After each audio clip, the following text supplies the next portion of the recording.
Okay. Still static. Yeah, I can hear it. Yeah. What did you switch off of from when we first started talking on here?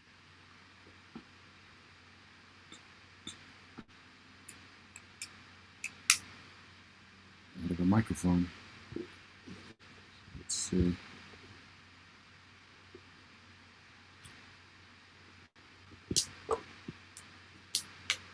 Okay, she's probably on her way in now. I just can't. You're gonna chop this whole beginning out. Yeah. Are we live on? Oh, there we go. She's here. Right. Check, check. Hello, hello. Hello, hello. Hello. iPad 31. Hi. Hi, can you hear me? Yep, I can hear you. A little vortexy, but it's fine. I can see you now. Okay, cool. Let me start my video. Here I am. How is the picture? Is it okay like this, or should I? Because I have the. Yeah, that's better. Yeah, that was This good. one? Yep. Okay. Cool. And Ref will be on camera here in a moment. He's getting his static cleaned on. Is that better? No. Your static was perfect before you. No. Put it back to where you had it in the beginning. Mm-hmm. Sounds like you got there. It's gone. It's gone. Leave it. 10-4. Hold on. I'm trying to maneuver my. Hold on. Can you hear me? Can you hear me okay? Yeah, 10-4. All right. All right. So you know what that was? That was a recording program I had open behind my windows that I didn't see. Oh boy. So if that happens again, just ask me if I've got my recording app open on a separate recording app, because you can't have two because you'll get that static. Yeah. All right. Come on up. Come on up, you ugly mug. I'm an ugly bug. Oh my God. Hello. So hello. Nataša, this is Ref Kimbrough, my buddy, my producer, my brother from another mother, and partner in crime. This is Nataša. Hi, Nataša. How are you? I'm pretty good. How about you? I am excellent. Now that I got my technology working, I'm with the Frankie J experience, and I can't wait to chop it up with you. Okay. Life is beautiful. So we'll let Ref do his. You wanted to touch on your movie Mad, which I have, and you wanted to touch on. Just want to verify with you, Nataša, before we start, what you wanted to specifically hit. Mad, and then your episodes on YouTube with the awkward but graceful. Okay, I just wanted to make sure that was still what you were cool about talking with. And also, I just want to touch on it. I just opened up basically a company with my friend of mine, and it's called Little Black Box. And it's I saw that. I read about that. And it's all about intimacy. All right. Nice. You showed up for the right episode, Ref. About time you showed up. I know, because I got intimacy issues, I guess. We all do. Yeah. I don't even know what wife number I'm on. Hey, one of them's out there. does being intimate with yourself count or no? Of course. That's all it's about. It's a no shame. There's no shame whatsoever. I got a lot of self intimacy going then, if that's the case. We all do. When they say keeping it in the family. We all do. Yeah, that's awesome. Yeah, it's so much cheaper too. Like I only have to buy dinner for one. Oh my God. But I think it's so necessary though. It's like I think people are more and more afraid of intimacy. Literally. I think people really are, I believe. I'm afraid of relationships in general. Well, I mean, in all fairness, I was married. I mean, in all fairness, it's fair to be afraid of it, because when you're intimate, you're exposing a lot of your vulnerabilities to another person. And in doing that, you got to trust that they're going to be cool with that information. That's I think that's where the fear comes in with being intimate. I think we all innately want to be intimate. We really, really do. But who we decide to give that to, I think, is the real question. So Yeah, it is. I Okay. mean, it's basically the thing is intimacy. What it really means is intimacy. If you break it apart, intimacy, into me see, and that's opening up to everything. And that's what basically what the products and what the little black box is about, is basically literally intimacy, intimacy. And it's giving yourself completely over to the other person. And that's scary because it's intimacy. It's blank slate. Okay, this is who I am. And you know, everything is off the charts basically. You know, you can and it's fearful because that person, because we always want to be liked. It's all about acting, whatever we do, entertainment. If somebody is telling me that they're doing it for the love of it, I think it's bullshit, because I would have to agree. we all want to be a part of something. We all want to be loved. That's the universal human law, in a sense of universal thing that we all have in common. Every single 8 billion people on earth. What is it? 8 billion? Too many. Yeah, it's the universal thing is love. That's it. That's one thing we all agree on. Yes. And it's scary, because with this comes intimacy, and basically intimacy. So to clarify, are you saying to do what you love is bullshit or is not bullshit? Like if you're into, say, acting and you're doing it and you hear them say, "Oh, I'm doing it because I love it," are you saying that's bullshit or that it's not bullshit? I've been in the acting industries ever since I came to the United States, and I started before. I started in my country, which is Austria. Which is okay. I grew up in Austria. My mom is Slovenian. My mother tongue is Slovenian, and I learned German when I was 6 years old, because I grew up in Austria. And I started, but it's very different when I grew up in Austria. I used to grow up, my favorite show, what I got inspired with was the Golden Girls. I used to love that show. Because it's about love and family. That's why I was attracted, and especially sitcoms. I love sitcoms. I mean, that was for me the like everything, right? And it was the concept of family, even though, family in terms of those three women, And that's the thing. It was three women too. Yeah. Yeah. And they were making it work in their like second half of life. Yeah. And they were intimate. They were completely within towards each other. They were pretty much, okay, this is who I am, with the fears, with the lust, Blanche lust, like sexual desires, and Dorothy with her whatever it was that she was afraid of to expose. She was intimate with, within the four of them, and the mother, and Rose with her little cuckoo-ness. She was, this is who I am, and she wasn't afraid of it.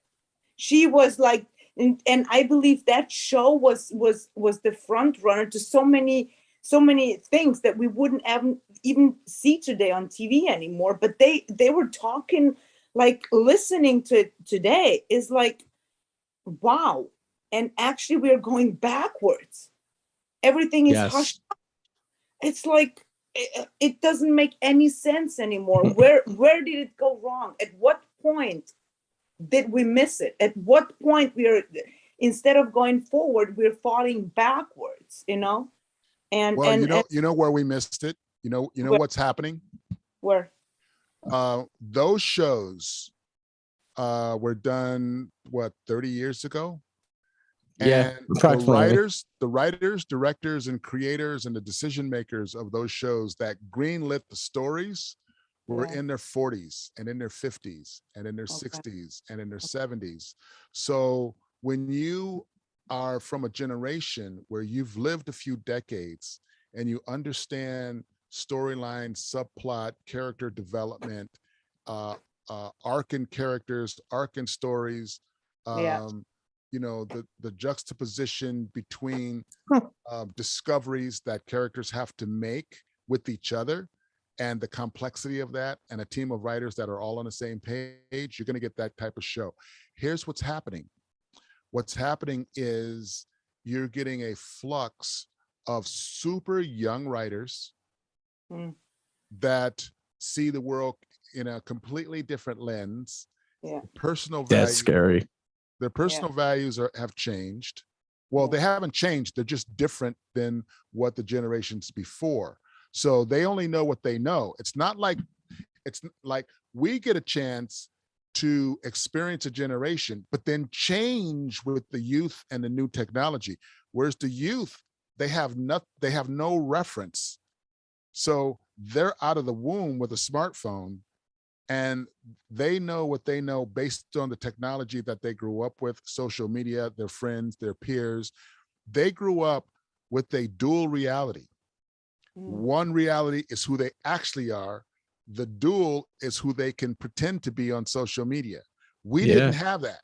We had one reality, and you either got down with us how we were, and we took risk with each other in creating relationships. And then based on how that fell, we could get a little bit more intimacy because there was no profile to hide behind. So you have writers and directors and actors and producers that are creating content based on that development, based on the interactions with humans. Fast forward to tape, 3 decades later, you have writers that they've never had, think about it. They've never had the experience of living in a single reality and taking a chance on another individual in their single reality, and then have the realness of what they see with each other play out into some sort of a relationship. And that experience is where the writing comes from. Now you got writers that are in their 20s, 30s, like a lot of the older executives are saying, okay, let's give these younger writers a chance, because the young people are the ones who are on the phones, on the TV, watching this shit. So, we need to have something that they can relate to. Unfortunately, they're unrelatable with a lot of things because they don't have the experience that we have. So I give you a perfect example. A lot of our experiences is relationships, intimacy, sexual relationships that went right, that went wrong. And we create storyline and drama and conflict around that. The generation, because they grew up with so much saturation of sex on the internet and sex on social media and all this, they now see sex as ugh. So if you see sex as ugh, and you become a writer for a TV show or a film, you're not writing any sex in any of your stuff, number one. Number two, if there's no sex in it, then how can you create that sexual tension between what you want and what you want to give based on sexuality as a caveat for that interaction? If you pull that out of the mix, what's left? What's left is what you see now. But I don't know. But is it fair to say that most of the absence of the intimacy in the new productions and all that could be because of all the hype and well, I don't want to say hype, that's a bad word, with all the horrific things going on with sexual violence and well, that's a part of it. That I would say that's a contributor, but mostly because there's been a saturation of sexual violence, pornography, a lot of the movement with the LGBT and how you identify your sexual identity. So now there's this like, it's cool to be asexual. Well, asexual means like you're not any sex and you're not pursuing any sex and you don't want any sex to pursue you. So you I have, don't want that. you have that along with sexual violence, along with the saturation of just, you can see sex freely anywhere, anytime, not to mention the fact that when we grew up, there wasn't as many sexual taboos as there are now. What kind of taboos are you talking about? So, you know, it was just, you know, it's just like 4 or 5 taboos. Now, just like 80. And it comes with how you identify yourself sexually. And it comes with this whole movement on who's asexual, who's not, what you can call, how you identify, you know, if you're trans, if you're not trans, if you are converted trans back into your original Frankie J. Like, there's so much going on. There's so much going on to where everybody's head's spinning. And so Not mine. you got a generation of people who are trying to figure out their own shit. And now they're trying to figure out how to write art that imitates life that they still haven't figured out. And intimacy isn't a part of it. But what they do know is, based on reality shows and drama and being able to hide behind a profile, if you can create a lot of drama and friction between characters, that's where their juice is. So they put more weight on conflict with drama and the differences between characters than intimacy and sexuality and all of the caveats that come with that. Yeah, makes sense. I mean, I know that I mean, I don't know about you guys, but I'm a very curious person, you know, and I can tell because that one show we ended up on together, within 30 seconds, it went from, hi, I'm here to say hi. And then all of a sudden I was like, whoa, what kind of conversation did I get caught up in? I want to stay. Yeah, no, I'm a very curious, I'm a very open mind. I'm a very, you know, I am who I am. And since really early on, I knew what I wanted, and I went for it. Good for you. I really did. And a lot of times, you know, I fell on my nose. Oh my God, I stopped counting, but I got back up and I did it. And I'm living basically a life. I always say that like as a young dog. I go everywhere. I sniff everything. If I like it, I like it. If I don't, I don't. So I have, life is really like really that of a young dog. And it's that freedom. And to live, not like exist, but live life to the fullest. I think that's the difference, living life and being alive. I have life. Yeah. I have life as a young doggy style. I love that. I just love doggy style, right? But I had to hide out in a bunker to get them off my back. And they found their way in. Well, you're so convincing when you put the wig on. I thought you was a chick. But it's so true though. I have the series that I have on YouTube, Awkward but Graceful. It's basically all based on because I went on Tinder as soon as the pandemic hit. I was talking about that Tinder story. You got to talk now. You're stuck. Oh my God. And I literally, everything you see on my webisodes, Awkward on YouTube, is literally all real. Everything I talk about, I actually experienced. And I just, I went on Tinder. And Tinder not tender,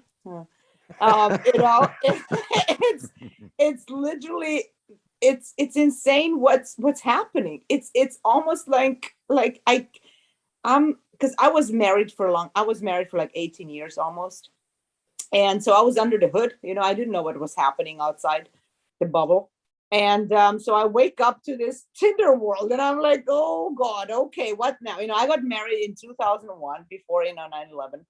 And so I was married until the end of 2017. So I didn't have a clue about Tinder and Hinge and all those. and then if somebody told me like back then, like I remember when Tinder came out, like 2000, whatever, what was it, 13, 14, when people started online, more and more dating, yeah, you can just hook up, and just, you just swipe and you hook up. I'm like, oh my God, me never. Oh my God, how can you do that? And here I am Tindering away, right? Swiping away. And you know what it is? It's this one swipe away, which is, it doesn't even give you the chance to meet someone. Not that anybody wants actually even to, all they want to do is sex talk. Yeah. Over, and not even talk. They just want to sex texting.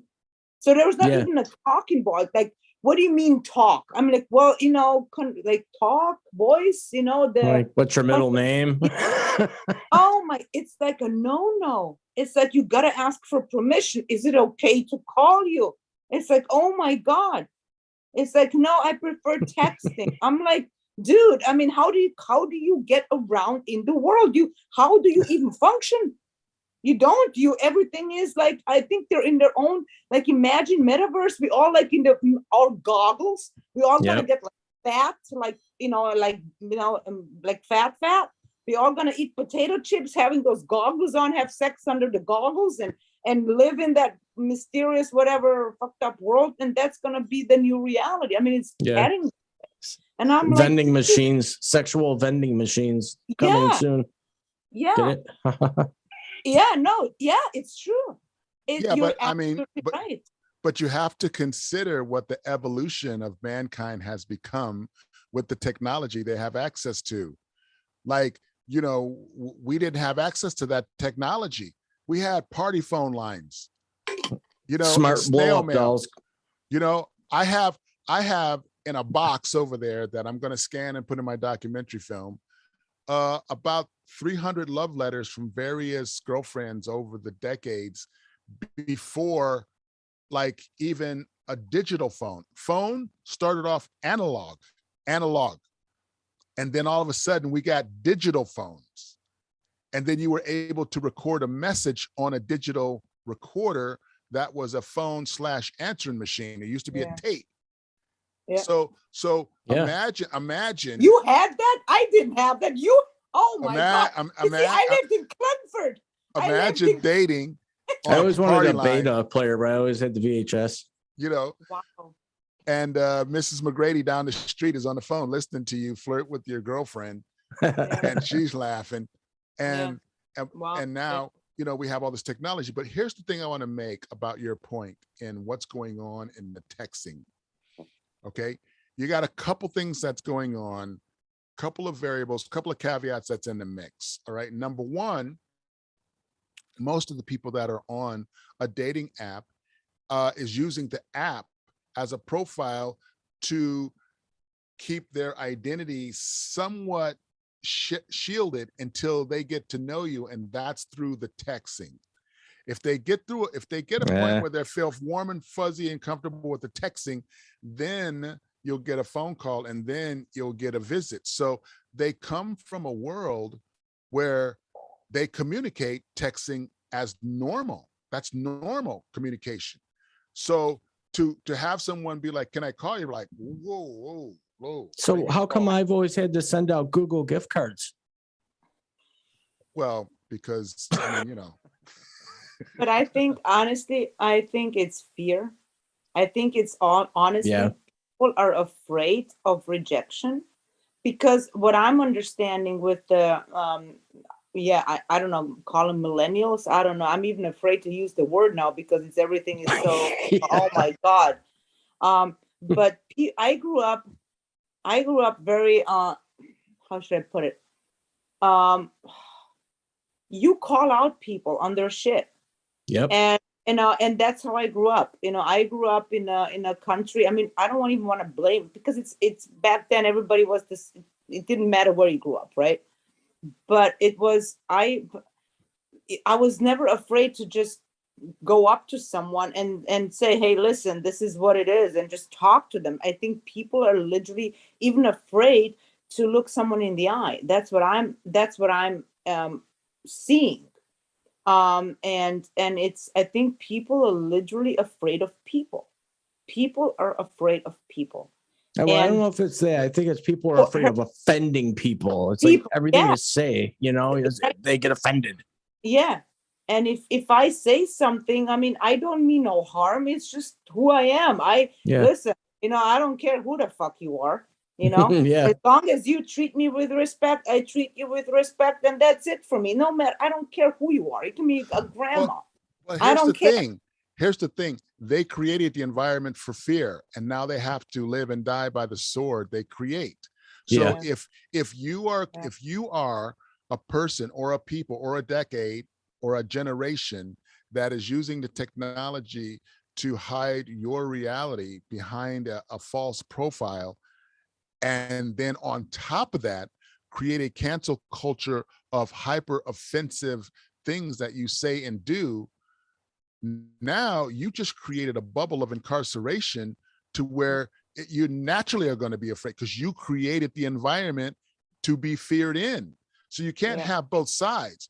You can't be the type of generation that hides behind a profile and then be a super cancel culture and then be like, oh, have courage and be willing to be comfortable in your own skin. You're not comfortable in your own skin because you don't live in your own skin. You live in your profile skin. Right. But it's the same. I think, a lot of people, what I'm seeing on, like even on Instagram or something, right? There's so much people really distorting their faces, literally distorting. I mean, distorting in a sense of filters. And And avatars and all that shit. But that's a fun thing to do. When that first came out, that was fun. But now they've got filters that make you look like a mannequin. It doesn't even look like you. Right. And people get scammed. I mean, a lot of people, what I'm hearing from, like on Tinder, for instance, the guys, right? Because they look, because I don't look at girls, obviously I look at guys. So guys tell me, are you real? Are you a transgender? Because a lot of people are, not portraying who they really are. They're lying. Yeah. And also the way they photograph themselves, they put so many filters on that in real life, it's like, who are you? It's like that. I'm hearing that a lot. So, and then it's crazy. It's sad, actually. It's really sad. But there's also a lot of people. Go ahead, Frankie.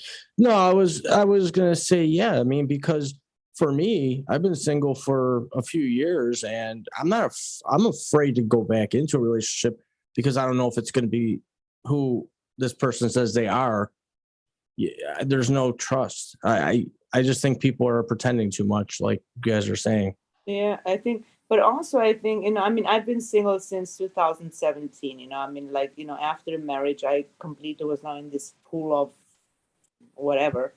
Me too. And I've been, I had my little things here and there. It's, a friend of mine, she said, Nataša, look at it like that. It's a big buffet. Yeah. And if something is the right thing, you're gonna get more of it. But you gotta try. It's nothing wrong, to a little bit here, take a little bit from here, maybe this, whatever, and this food, it's good to try. And then you see what actually is, what do you like? And it's basically, I come from a standpoint, live and let live, and literally, I do believe one thing, that we are here on this planet to be happy. That's our purpose, because we only have a good 80, maybe 90, whoever is lucky 100, but that's it. As soon as we are born, we sign a contract. We're going to be dead. Sign, right? We sign the contract that we are only here a certain amount of time. If we would be here forever, then we can say, okay, I can be, maybe I'm going to be a decade miserable, but no, we are here once, and that's it. Yeah. here to be happy, to do what makes us. That's when people talk about live in the moment, every single moment should be beautiful, because if the now is right, the next minute is gonna be perfect, and so on and so on. And I truly believe we're here to be happy. And if somebody is saying, well, what's my purpose? Your purpose is to be happy. That's it. To make your heart sing. That's it. Whatever that is. So Could be what money, if whatever it is. what if what Yeah. if doing all this social media stuff and creating profiles to hide behind and surfing Tinder like a banshee is what makes you happy? Like, Then what that's if what it is. Then that's what makes, if that makes you happy, as long as you're gonna be happy with it. If you're not happy with it anymore, you're gonna change it. Yeah, swipe away. but Right, that's my right. point. Yeah. That's my point. Like, there's a lot of people happy in that zone. There's a lot of comfort in being in that zone where you don't have to take a risk, where you don't have to show your hand, where you don't have to have people see what you really look like. That's where they're their happiest. Because here's the thing that we're not really thinking about. We grew up in a generation. Love it. We grew up in a generation where you didn't have filters, and the thing that people didn't like you for affected you. And even if you were the type of person who was comfortable in your own skin and worked very hard to not make it affect you, it still affected you in some way, shape, or form. Whereas now you have people who can be whoever they want with these filters. They can look how they want, they can sound how they want. And now people on the outside world are actually pursuing them, being nice to them and saying nice things. And they may never want to meet them, because when they do, the gig is up. But to be accepted by a stranger based on your filter and how you sound and what you're putting in there can be kind of a fun place to be if you've been shit on your whole life. And not everybody has the heart and the mind and the strength and the incredible fortitude and the confidence and the security to be comfortable how they look, how they sound, how they feel, and deal with what comes with that in a judgmental, superficial, capitalistic, greedy society that only sees a person a certain way as someone who's successful. And anything outside of that, you're like a schmuck, you're a bum. So it's true.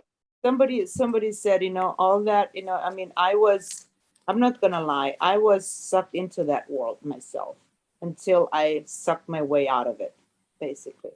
And it's hard not to, because if you are in New York studying and having in front of you, and I had a lot of famous people in front of me, and I've been working with when I lived in New York with a lot of or met a lot of celebrities in that sense, and you become in a sort of intoxicated with that. It's almost like, why them, why not me? And it's almost like I don't want to, I'm going to say it what it is. And I was that person, jealousy. You want that.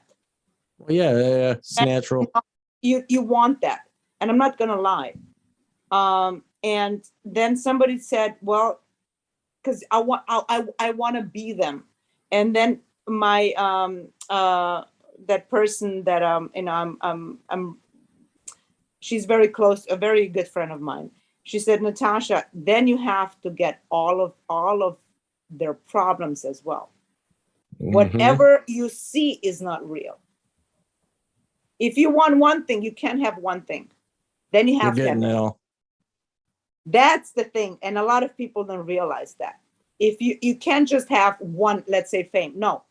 If you want to be them, then you have to have the whole package, whatever they're struggling, whatever they're going through. And I believe all of them are. Why is there so many drugs? Why do people fall into certain things? There is a reason. Alcoholism. I never took any drug in my life, not even smoked marijuana. I have no interest. But why do people do that?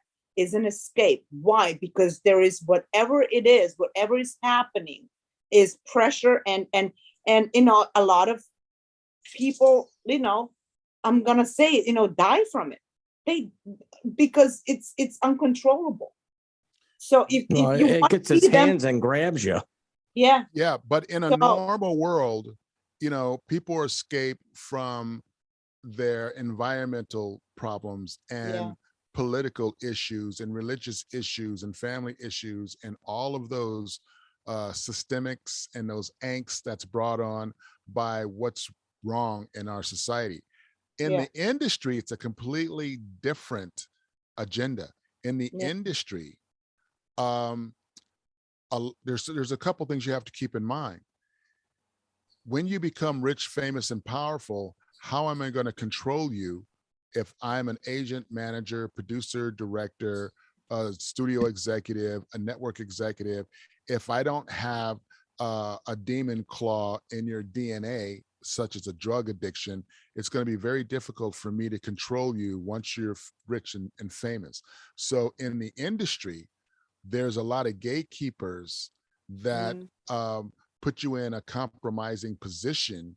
And a lot of that has to do with some substance abuse. And if you go for it, then they have means to try to control you. And when they're done with you, then you're just washed out.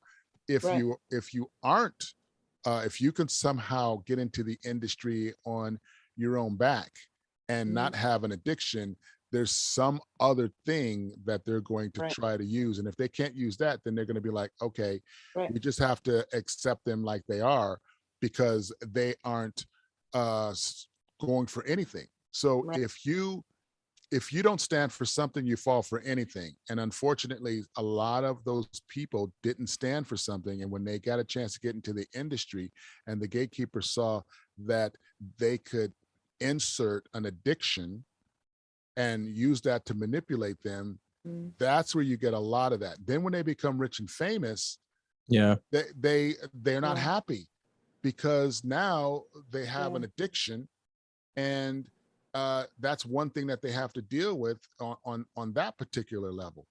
So you have to look at a whole lot of things. We all have demons. We all have ghosts that are following us. We all have insecurities and voices in our head, and we have our own reasons. I don't know about the voice. Speak for yourself. Why we want to escape from it all. I mean, I grew up in the hood. Everybody had an addiction. Everybody. I'm the only one in my family that didn't have an addiction. And that's because at 6 years old, I saw a world of opportunities and possibilities. And based on everybody around me, getting involved with that isn't going to get me there. So I never wanted to be like, a rich or a famous person, but I did want to have the qualities and the talent that they have. Well put. And that's that's what allowed. I wanted to be Hulk Hogan. That's what allowed me to keep from falling for anything, especially once I got in the industry. And they dangled a lot. I mean, being a stand-up comic, I had a club dangle, bricks of money. Where did you work? What clubs? Well, when I was in Chicago, I worked Zanies, I worked the Comedy Cottage, I worked Who's on First. When I moved to Boston, I did Duck Soup, Nick's Comedy Stop. I did the Comedy Connection, Dick Doherty's. When I moved to New York, I did stand-up, Caroline's. I owned my own comedy club, Laugh at Soul. Are you serious? Yeah. Damn. And then when I came out here, obviously in LA, there's a lot of clubs that I worked out here. But when I was in New York, back in like the 90s, and even in Boston in the 80s, like the drugs was big, like cocaine, like tons of cocaine and tons of bricks of money was going back and forth. And as a comic, if you wanted to get booked, you could get booked a string of comics from New York all the way down to Miami. And you're muling money down, and you're muling like, a kilos back. And if you want to book, you sometimes you had to do that if you didn't stand for anything. So I'm not, I didn't get into comedy to mule money or to mule kilos. I got into comedy to get into comedy. So whenever those opportunities were presented, I stood for something. And Yeah. by standing for something, it was easy for me to turn that down. But if you don't, you're like, well, what's the big deal? I'm getting booked. I'm making money. Wow. Plus I'm making money on the mule. Like, you know, what's the big deal? Like I can now live in a decent apartment in New York because I'm doing comedy. I'm getting famous. I'm going up the ladder. I'm getting my stage time. I'm meeting, you know, those people. But, you know, what's the big deal? And then, you know, you make one wrong turn or you get one bad, you know, and then you're especially if you're using, like some of these guys we're using and muling. You don't sign on just for one trip. That's the thing. That's the thing. Yeah. Once you sign on, then they have you. And let's say you're moving up the ladder and you're like, you know what? I don't need to do that anymore because now I'm making some better money. Oh yeah. Well, you This will. allowed me. And they're like, nah. Now that you're getting bigger, we can give you more to carry. You know, it's like, once you're in, you're in, you know, it's like you can, now you're on a tour bus. Now we can put more on it. You know, it's like, whoa, wait a minute. Yeah. No, I started stand up back in 2013, Broadway Comedy Club right out of 8th Avenue. I never did Caroline's. I did some stuff at the Stand, which is really quite interesting. And down on McDougal, McDougal Street on West Village. Yep. But it's a different scene, from what you're describing now. It's now. I mean, when I started, it was just stage time was a bringer show. Like I mean, it's all about bringer show. I mean, it's really, it's almost like, I don't know what was easier back then, muling money, or now with the bringers. You know what I mean? Because now it's really, it's stand up is not what it used to be. I mean, my stand up is, I mean, I use my own stuff, my own life, I have my sets are really clean. Actually, I have a very, very clean set. But it's if I listen to most, like, even when I lived because I moved from when I was 18 years in New York, then I moved to San Diego for 4 years. And now I'm actually in Florida. I just moved to Florida a few months ago. And even in San Diego, the comedy scene was, oh my God, it's like everybody's trying to copy someone. They're all talking the same shit. It's like there's no originality. Everything is about food or fucking or sucking, or I'm like, dude, it's old, you know, it's getting very repetitive. It's nothing like, there's nothing organic anymore. Nothing. Yeah. Everything is, it's almost like, I don't want to say, I mean, I rehearse my sets to the T, but the way I rehearse it every time, it's fresh. And it's not like a recital of you know, poems. I mean, of something that, you know, we call them in my language book idiots. Like book idiots in a sense of everything by the book. Okay, this is how I wrote it. This is how I'm gonna say it. There's no like you said, there's like whoa, you know, like that. Wow, what just hit me? You know, that that type of, you know, comedy. I don't know if that makes any sense, but well, Kimbrough, you know about that. Yeah, no, it does make sense. I mean, I spent 3 years in San Diego when I first moved out of that comedy scene, exactly what you're saying. And what you have is a lot of trendy comic wannabes, right? That did not go through the proper fundamentals of how to do stand-up, and they did not work with professional comedians. Right. So what you have is a few professionals that come in and they do shows, and these guys want to emulate them, but they don't know how to do it on their own and be originating. So they become proxies of people that they see, like a cover band almost. Yeah, like a cover band. Copy other people's shit and try to get money out of it. And because the industry is so toxic with the gatekeepers anyway, a lot of them don't really care. They're like, we just want you to get laughs. We don't care what you do. I know. And we want you to look good because we want to hopefully get you on a sitcom or in a movie, and then we can get a piece of that. So the integrity of doing comedy is not even in the ecosystem.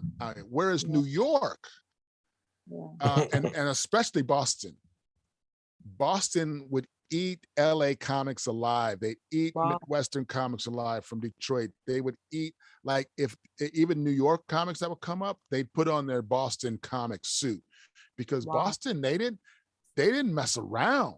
Like, you got to come original. If they saw, here's the Brotherhood in Boston. If you even did a replica of somebody else's material, they would call you out, and they'd be on the phone with the comic right there in front of you and being like, hey, Charlie's doing your shit right now. I'm standing in front of him. I like that. And I saw him, like, he's doing Take care of your that thing. stuff. Yeah. So you know, so you knew that you did not mess around with anybody's material, and it forced you to be very original and very creative and very original, because the entire comedy community policed that shit with a vengeance. Now, San Diego and California is the opposite of that. It's like, if you can get attention from some sleaze agent that can get you in, and you're doing somebody else's act, they don't care. If you look good, you got a few laughs, and there's somebody that they can exploit.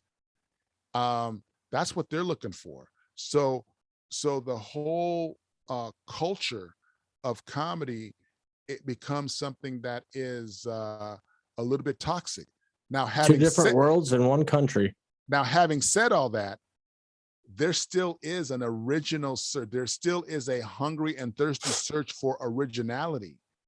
And when they see it, they go ballistic, because they have created this semi-toxic, don't give a shit, half-ass, come up the comedy cesspool to get into the mix. And yes, you can still exploit those people, but don't get it twisted. If you're original, and if you're funny, and if you're creative, and if you got a look and a sound that they haven't seen before, you're going places. Is that why my phone doesn't stop ringing all day? That's why. That's why. I don't get it. Yeah. It's all blocked numbers. No, I started, well, the thing was, because I was always told, like, even in acting, because I studied Strasberg. I did, I auditioned for the Actors Studio, got into the second rounds and all that. So it was always about acting. It was always about drama. And my whole life became a freaking drama, right? So, and then I was like, okay, everybody was like, and I always had an agent, I always had a manager, and, no problem. But it was, well, you're not a cookie cutter. Well, I know I'm not a cookie cutter. I look at myself every day. I know that, right? So, and so I started completely something else. I started stand-up. If you would have told me 20 years ago that I would do stand-up, I would have said never, because I looked at stand-up as, I didn't know, right? I did not know. So, because acting was for me the big, acting and movies and, sitcoms and all that. And so I started doing stand-up, and I felt home.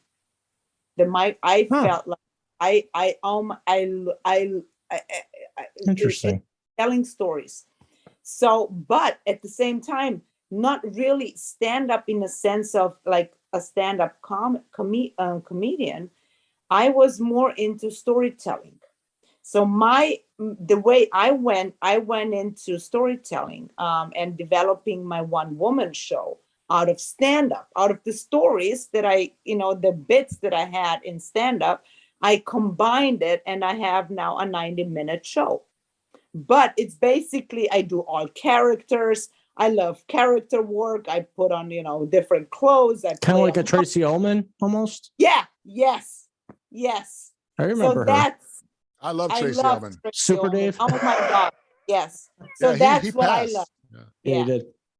That's what I love to do. So the movie, Mad, for instance, went from the original, when I started with acting and then it's basically about my life, but I made it into, could have been a tearjerker, a whole melodrama, blah, blah, blah, nobody wants to watch, into, making fun of my life.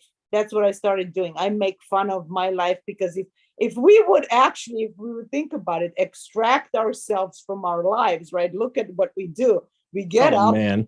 we go to the bathroom, take a shit, we brush our teeth. I mean, it's like, it's ridiculously funny. Every day the same fucking shit, right?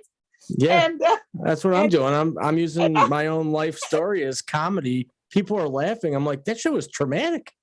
When that happened, that was traumatic. I'm like, okay, well, if you pay me, it'd be funny for that. I'll go home and cry for a month, but I'll be okay. Yeah, but it's really, life is comedy. It really is. And if we look at our like day-to-day routines of what we do, and we all, it's this, and the funny thing is, we all, it's something that's, I don't know, it still sticks out to me. Like, everybody, we always, look up to those celebrities, whatever it is, and my friend, and it's so funny, she said, well, as long as we take the same shit in the morning, we're all the same. Once you start shitting rose petals, you're special. Yeah. Because I'm it's still the end trying. of the day. I know. Yeah. I've changed my diet. It still comes out. Yeah. But it's something that I think, back to circle to remember who we are. And, that we are all the same. And we are looking for the same thing, which is love, which is, we all really are. It's just, it's just finding that, back to who are we really, back to who we are. And that's, that's my next project, be who you are, back to who you are, to the true you, back to me, to us. I think that has to start somewhere, Nataša. I know. I mean, I'm looking at your YouTube channel here, and the first video I see, it attracts you. First of all, because it's a brick wall, so I don't know who got that one first. I'll look into that later. It's no big deal. You got the curtains though, so that changes it. But no, it looks really cool. I'm gonna definitely check it out. It looks awesome. You have a down to earth personality. You want to play some of it, Frankie Jake? Go ahead and pull it up on your side, ref. I'm using a new device, and I don't want to. It's on YouTube. Yeah, talk YouTube. amongst yourselves, and I'll grab the link. Yeah, because it's definitely cool looking, and I wanted to get a little bit more information about it and let people know. Because I think it looks funny already. Just your expressions, and it's you. You can tell it's you. And I don't know you that well. I mean, I only met you for 42 seconds. It's like, you want to come on my show, but I've looked at some of your material and your posting and stuff, and you just look like that genuine person that I could hang out with and talk to all day and high five and eat junk food. Yeah, so, totally. Like I'll eat 5 bags of M&Ms overnight instead of having a 3-course meal. Yeah, no, I love people. I love to talk, as you might notice. I just love people, and I think it's important to be with people, Well, networking in a healthy way, having the fun is cool and everything, but you got to have your little security blanket always, keep that wall up and be cautious, because the show Catfish isn't around for nothing. Oh, I was catfished by one guy. Oh my God. Oh, tell us about it. Oh God. That was my early days of Tinder. And I didn't know. The beginner Tinder. Yeah. I was really a beginner, and I did not know about what, catfish. I didn't know what that means. And so there was this guy, but he wasn't even on Tinder. He found me on Facebook. Ooh. And he looked like JFK Jr. And I was like, oh, what a handsome man. I mean, of course I know JFK Jr., right? Yeah.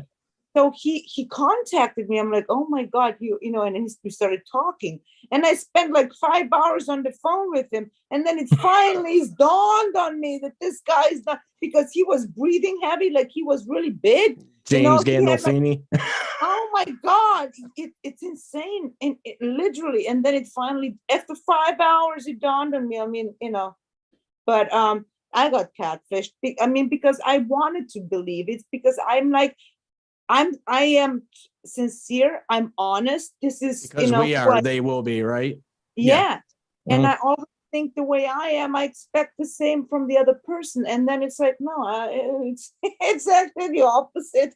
But I still make the same mistakes, believe it or not. I still fall into the same trap. So The only And- mistake I'm making right now Yeah. is telling people I'm single. And the other mistake was getting a really cute 4-pound chihuahua because the girls will not leave me alone no matter where I go. oh, really?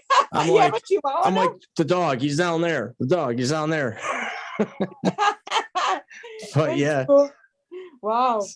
Well, why not? Why not? But you don't want to relate. You're just afraid of it, of a relationship. Oh, now, or- I've had 2 failed marriages and Oh, wow. and a few relationships in between those, and Yeah. one of which was a ninja, so I had to defend myself. Oh, And wow. then other one was, they were all just trouble. Yeah. So I'm not good at relationships. I don't even think Dr. Phil could help me with a relationship. So I decided to just remain my own, do Okay. my podcasting, networking, bothering people, and trying to take care of myself, handle my Yeah. business. And it's less expensive that way. I don't have extra bills. I don't have to pay alimony, none of that stuff. So I got out easy. You have kids? I have a 14-year-old son. Wow. Yeah. And his mom's still a pain in the ass from the second he was born, the same way. He'll be 42 and she'll be like, only if I say so. Mm. No, you can't.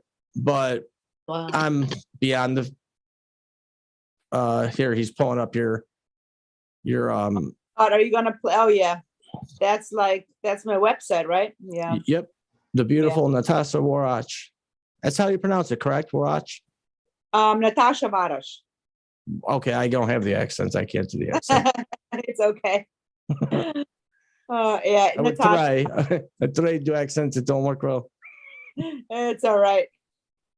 So let's see what he Is pulls up here. your YouTube channel? Is that right? Awkward No. but graceful. Awkward but graceful. Yeah. And then you'll see her right away with the brick wall. That's what I saw right away. I'm like, oh wait, hang on.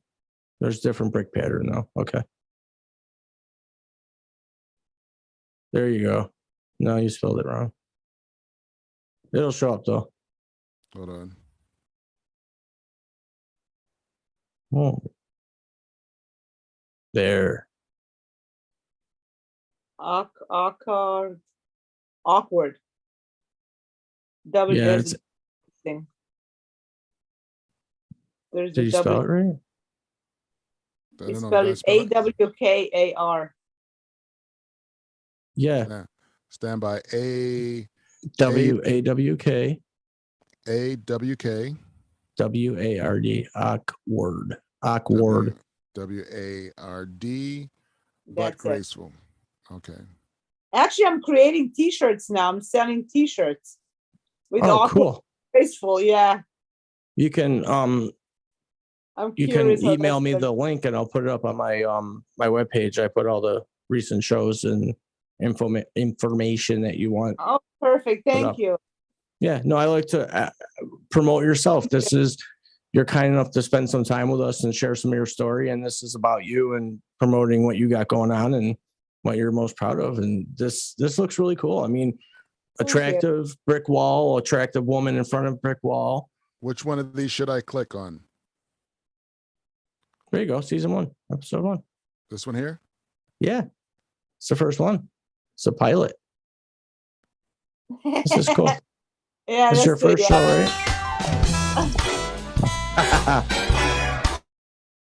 Oh, this buff dial-up internet. Oh, it's like Hi, my name is Nataša, and welcome to my show. Nataša!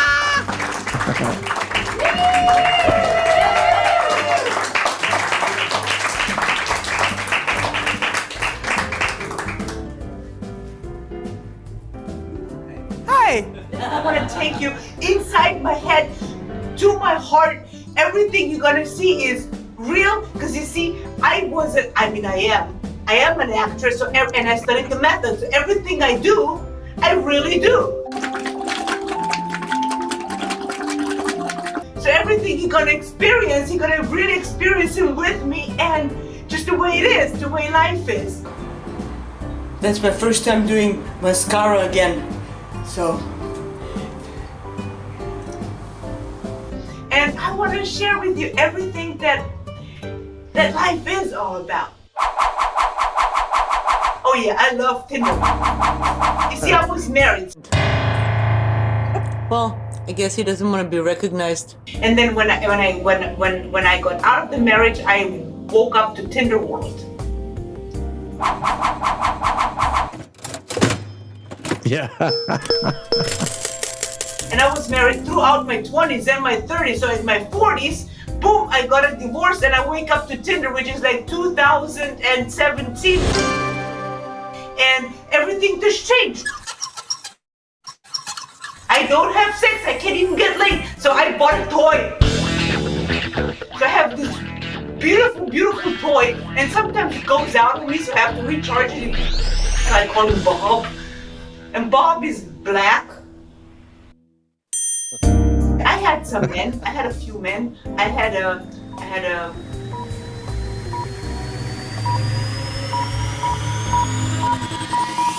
I think I had like 10. And then I was married, which was a long marriage, so I didn't have anything in between. I'm gonna talk about that. I'm gonna talk about everything that goes on inside my head. Which is sometimes, I think a lot, and sometimes the thinking is not really good, because if I'm thinking of the future, or I'm thinking of the past. But there is no future. And there is no past, there's only in the now, and not many people really live in the now. And if we don't live in the now, then we miss out on all those beautiful things that are actually happening, And Very I also good. believe that we're given like a suit, like this is our suit, and we get it at our birth, so we can't do anything about it, and it's our thing, and we have to accept it how we are, and we have to start loving each other on who we are inside and out. And I don't think people really do that. I don't think people really live in it now, and I think people always want something they don't have, and it's okay. It's really okay, because I've been there. I always wanted to be a Jennifer. Since I was a little kid, I always wanted to be a Jennifer. So I'm not a Jennifer, I'm a Nataša. And Nataša seems like really Russian, because I'm from Slovenia. I'm partially from Slovenia. My mom is Slovenian, my dad is Austrian, so I'm kind of a mix, like Arnold Schwarzenegger, Manali, and Trump. So I'm somewhere in the middle of it. So they call it a month. So,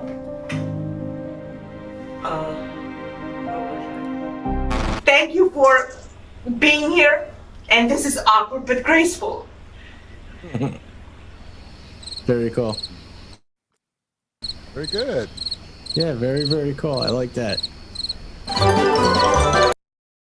That's 100% my kind of comedy. It's like Curb Your Enthusiasm stuff, and the real, and this is a good picture too.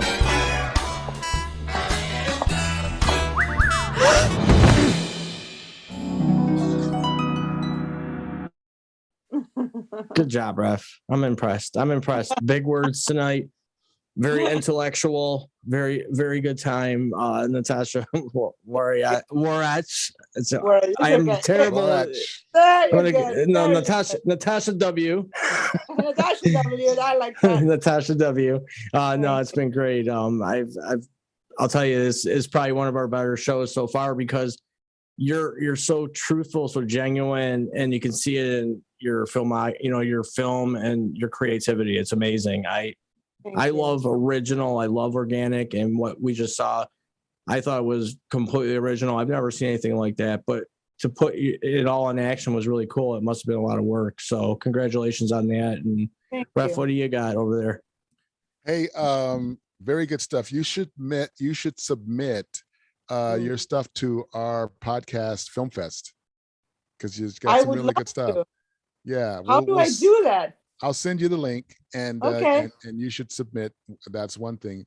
The other thing, before you leave, I always like to ask my people this question, Sure. and that is, if money was no problem, and time was no problem, and place and distance was no problem, none of that was an issue, who would you want to work with, like right now?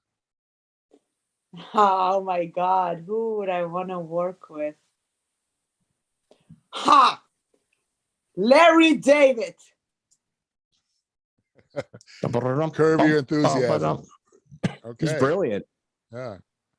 Awesome. He makes That's- makes his life funny. His real life. Yeah. He walks around, gets screwed, blued, and tattooed every day. Larry David is someone, that style, that comedy is, I get it.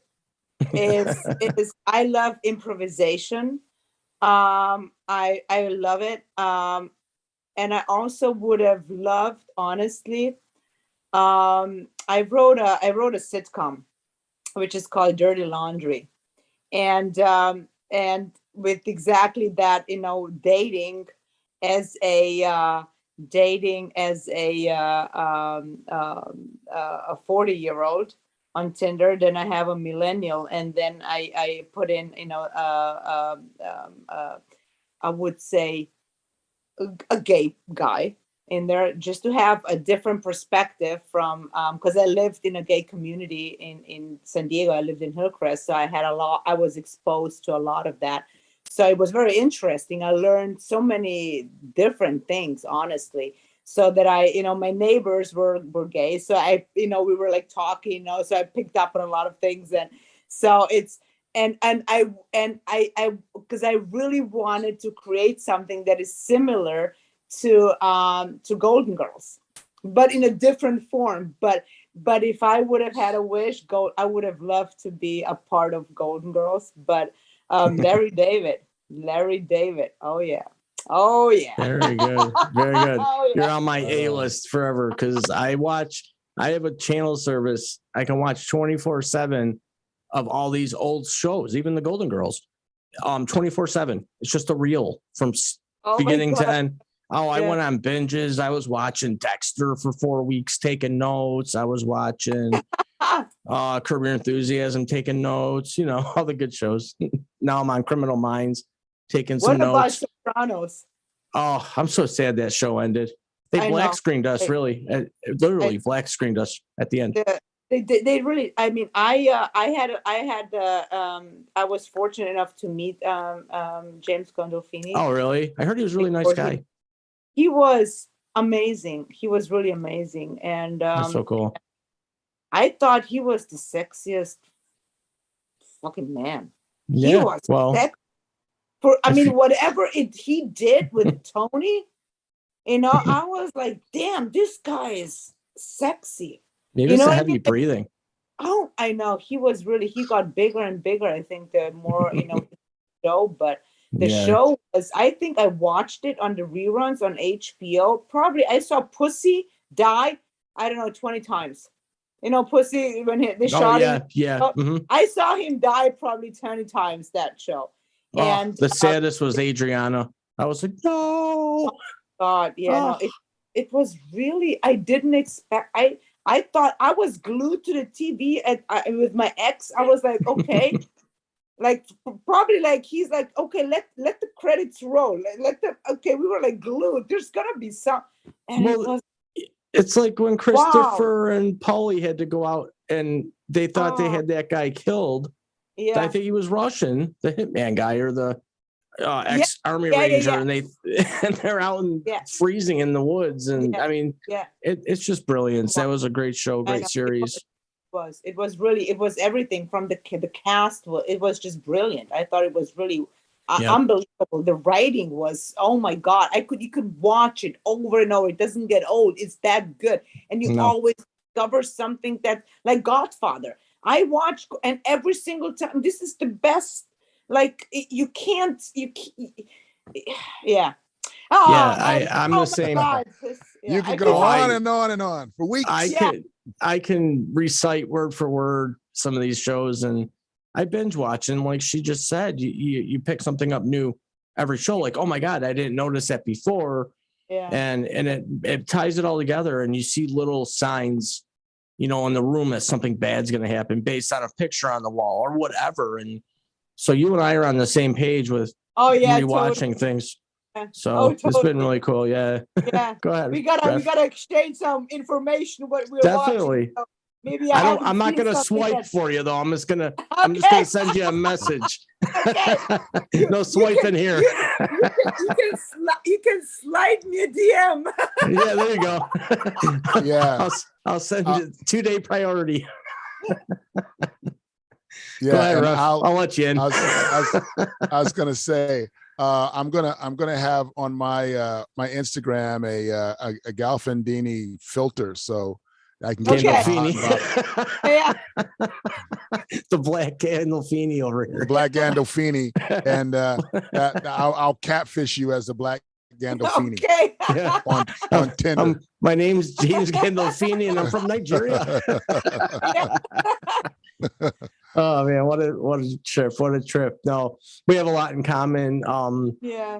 Despite our backgrounds, I'm just like a straightforward shooter. I think that's why Ref works with me, because I don't want to say I don't have filter, but I don't have a filter.